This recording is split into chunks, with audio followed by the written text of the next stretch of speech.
Welcome back, Culturians. And have you noticed that Mondays is always about the box office and movie failures? Now, it should be about the box office, but not about movie failures. And the problem is that that's all we've got lately, especially if your name is Disney.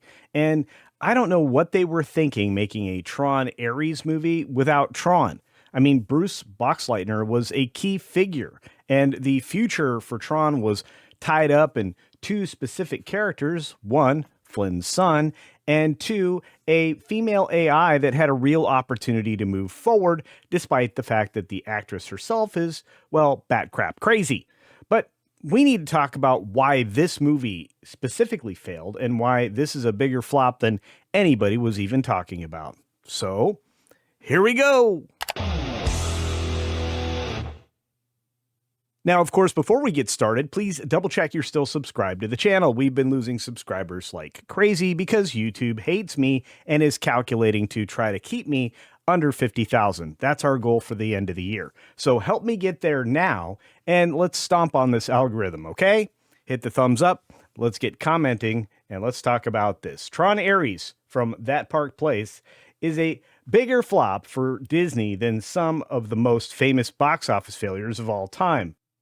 That's a lot of words for describing the fact that Disney is dealing out nothing but disasters. And you know what? WDW Pro is 100% right. From the story, Disney has worn its share of expensive bruises at the box office. Prior to the post-pandemic trend of losing money on every major blockbuster, Disney would often react strongly to a public failure. John Carter and The Lone Ranger are the two canonical examples that triggered boardroom autopsies and strategy pivots, in addition to probably a lot of people having heart issues.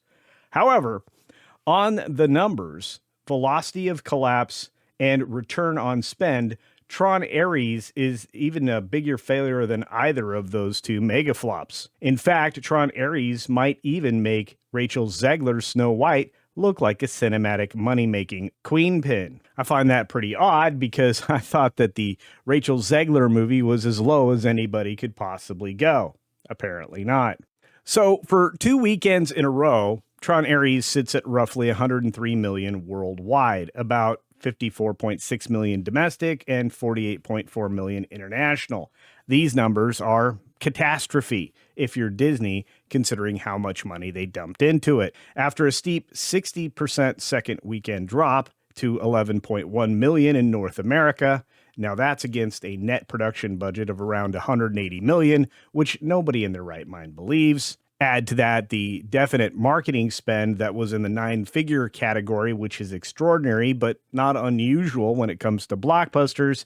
You are going to be nowhere near profitability for a long time, if ever. By the industry's own rule of thumb, films generally need 2 to 2.5 times production budget in global box office to break even.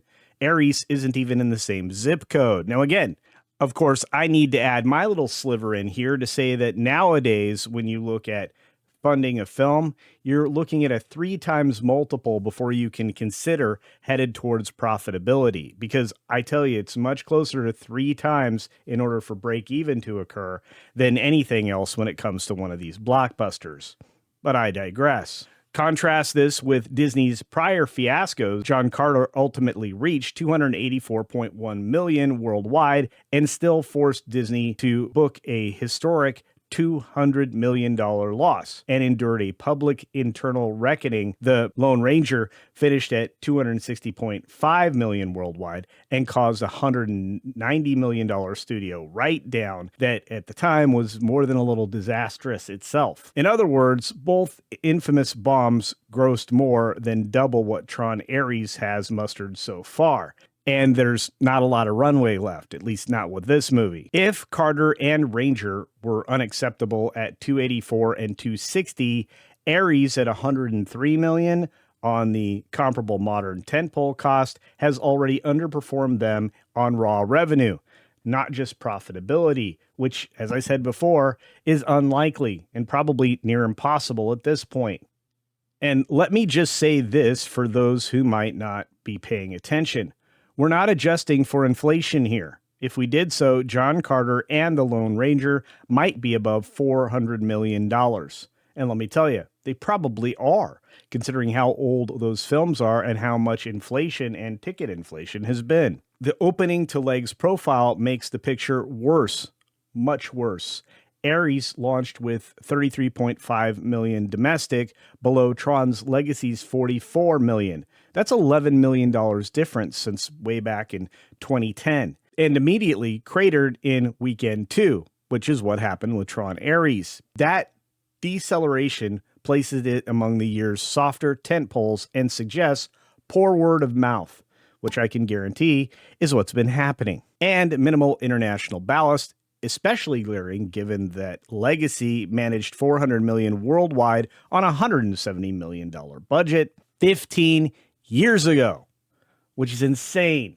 Rotten Tomatoes notes that with only about 48 million overseas, even 200 million global may be out of reach, which is terrifying if you're Disney, and especially if you're Bob Iger. It's a series of disastrous decision-making that has brought us all to this point. Make all the woke things you possibly can with all of the specialty DEI and other ideological baloney sausage, and this is where you find yourself, in disaster. But Disney's not the only one doing this, so I can't really say that it's Disney alone.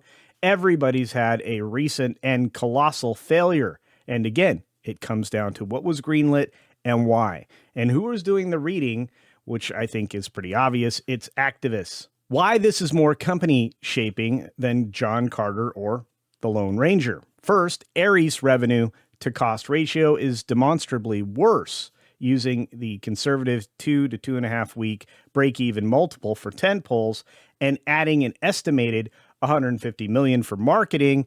Ares would need roughly $550 to $600 million worldwide just to wash its negative costs before interest and overhead, which, well, they're on the clock for, at least by now. With the film hovering near $103 million and already collapsing domestically, Disney faces a likely loss trajectory that proportionally eclipses those of earlier debacles. I will say it absolutely does.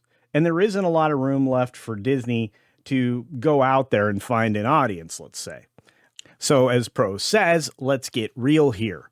Tron Ares is performing so badly that it may be the end of Tron as a franchise for good. And you know what I say? I say it's absolutely guaranteed at this point, because I don't ever want to see another Tron movie again. I might like the soundtrack and I might like the previous soundtracks, but as far as Tron goes, I'm done.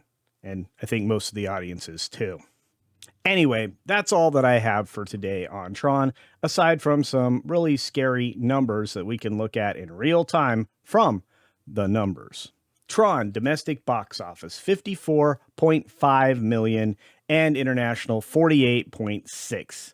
103.192 million isn't anywhere close. In fact, if you take a look at the line of sadness, it's at the very bottom of the scale for expectation from where it started, and it's likely to continue to fall.